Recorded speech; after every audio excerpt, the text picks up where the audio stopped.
इंद्रवीर हमारे साथ जुड़ चुके हैं। इंद्रवीर, रायबरेली से कौन सी बड़ी खबर है आज की?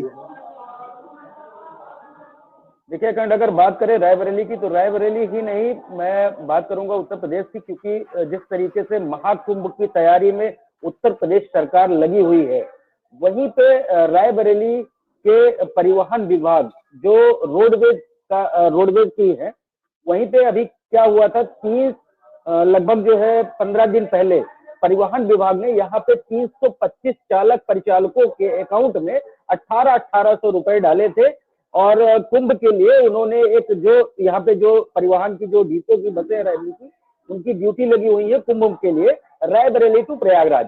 तो उनको एक निर्देश दिया गया था कि आप चालक परिचालक दोनों को, कि आप बिना वर्दी के वहां पे कुंभ में आपकी एंट्री नहीं होगी या आप वहां नहीं जा सकते। ये शासनादेश रोडवेज के जो चालक परिचालक है उनको दिया गया था। लेकिन अब इससे पलीता नजर लगाते नजर आए हैं चालक परिचालक दोनों। 1800 रुपए अकाउंट में डाला गया।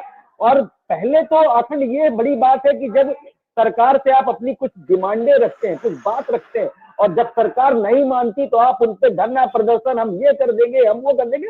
हम एवरी संगठन की बात कर रहे हैं। और सरकार अगर आपके उससे काम कर रही है, आपको एक भत्ता दे रही है कि आपकी वर्दी का ये है, तो उसको आप अपनी पॉकेट मनी में डाल ले रहे हो, उसको आप खर्च। तो ऐसे ही 20 चालक परिचालक जो है बिना वर्दी के पाए गए हैं, जो 15 दिन पहले जिनको पैसा दिया गया था। ऐसे 20 चालक परिचालक रायबरेली डिपो जो प्रयागराज में महाकुंभ अतुल कुंभ में जिनकी ड्यूटी लगाई गई है, वो पाए गए हैं। वैसे ही उनके ऊपर यहाँ पे जो वरिष्ठ केंद्र प्रभारी हैं सुरेश कुमार यादव, उन्होंने कार्रवाई भी की है कि अगर आपको जब सरकार ने पैसा दिया है, भत्ता दिया है अपने ड्रेस के लिए, वर्दी के लिए, तो आप उसको नियमानुसार लगाकर पहनकर जाइए, बैच के साथ जाइए। लेकिन उन्होंने वो पैसा अपनी पॉकेट मनी में डाला और बिना वर्दी के 20 लोगों के ऊपर कार्रवाई की गई। और आगे भी निर्देश दिए गए हैं।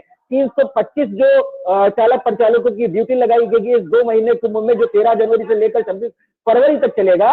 रायबरेली से, क्योंकि प्रयागराज बहुत ज्यादा डिस्टेंस नहीं है, 90 to 100 किलोमीटर, समथिंग 120 किलोमीटर, मतलब 120 किलोमीटर होगा। लेकिन ये बीच का जिला पड़ता है और ये वीवीआईपी जिला माना जाता है। जिस तरीके से नेता प्रतिपक्ष हो या पक्ष हो, दोनों की नजर यहाँ पे बनी रहती है। और आवागमन का स्रोत लखनऊ होके, लखनऊ से आपको आगरा से या कहीं से भी जाना है तो आप रायबरेली होके ही जाएंगे। मोस्टली आपको जो है प्रयागराज जाने के लिए रायबरेली ही होकर जाना पड़ेगा। इसलिए यहाँ पे ये ऐसी कुछ सुविधाएं दी गई थी रोडवेज विभाग को। और वहां पे 20 चालक परिचालकों को जो पैसा दिया गया था 1800 रुपए 15 दिन पूर्व, वो अपने वर्दी में नहीं पाए गए, उन पर कड़ी कार्रवाई की गई और आगे भी ये कड़ी कार्रवाई की जाएगी। जी ये बड़ी खबर है। इंद्रवीर, सवाल यही है, आपने जैसा कि उठाया है कि अगर इनको पैसा सरकार नहीं देती तो बोलते, ये सवाल खड़े करते कि भाई हमको तो पैसा मिला ही नहीं तो वर्दी कैसे बनवाए। अब सरकार ने पैसा डाल दिया है तो वर्दी का पैसा जेब में डाल दिया इन्होंने।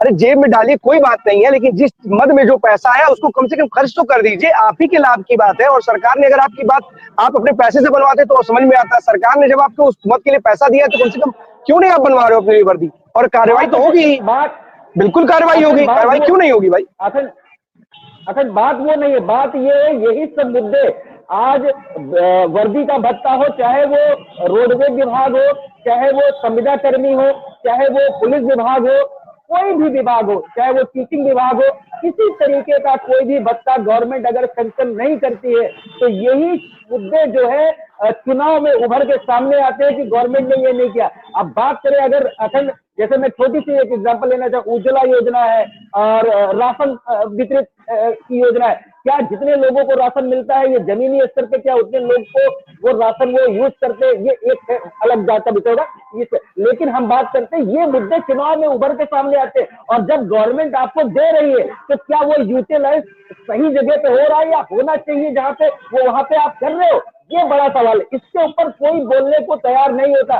सब लोग उंगली फिंगर जो अपनी है वो टेढ़ी कर देते हैं गवर्नमेंट की तरफ कि गवर्नमेंट ने हमारे या हमारे विभाग के बारे में, हमारे परिवार के बारे में नहीं सोचा। और जब गवर्नमेंट सोच रही है, जब आपको अच्छा करना चाह रही है, तो आप गवर्नमेंट के ऊपर फिंगर नहीं कर सकते। ये मेरा कहने का मतलब है। बिल्कुल सही बोल रहे हैं आप कि जब सरकार आपके फेवर के लिए, आपके हित की बात करती है तो कम से कम उसको सोचते हुए आपको कार्य करना चाहिए। और कहीं ना कहीं ऐसे तमाम ऐसी बातें मुद्दे होते हैं और शायद यही कारण है कि सरकार जो है वो प्राइवेटाइजेशन की तरफ जा रही है, क्योंकि जो जिम्मेदार लोग हैं वो अपनी जिम्मेदारी का निर्वहन ठीक से कर नहीं रहे और शायद यही कारण है कि जो प्रदेश में एक मुद्दा प्राइवेटाइजेशन को लेकर के बना हुआ है वो हावी है इस वक्त। बहुत बहुत धन्यवाद आपका तमाम जानकारी के लिए।